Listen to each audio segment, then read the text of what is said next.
ሰላም ለዝክረ ስምኪ ዘመንክር ጣዕሙ መዝሙር 128 ንእግዚአብሔር ብምእዛዝ ዝርከብ ዓስቢ ንእግዚአብሔር ዝፈርህ ትእዛዛቱ ዝፍጽም ሰብ ብፁዕ እዩ። ዕዮ ኣዳውካ ዘፍረዮ ክትበልዕ ኢኻ እሞ ብፁዕ ኢኻ። መነባብሮኻ ኩሉ ኸኣ ክባርኽ እዩ።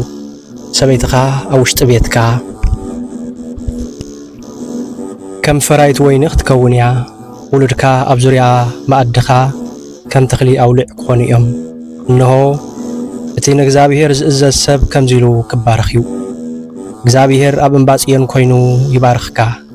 ኩለን መዓልታት ህይወትካ ድማ ሰናይ ኢየሩሳሌም ከም እትርኢ ይግበርካ። ደቂ ደቅኻ እውን ክትርኢ የብቅዕኻ። ሰላም ንእስራኤል ይኹን።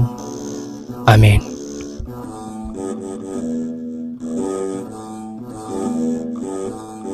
ሰላም ለዝክረ ስምኪ ዘመንክር ጣዕሙ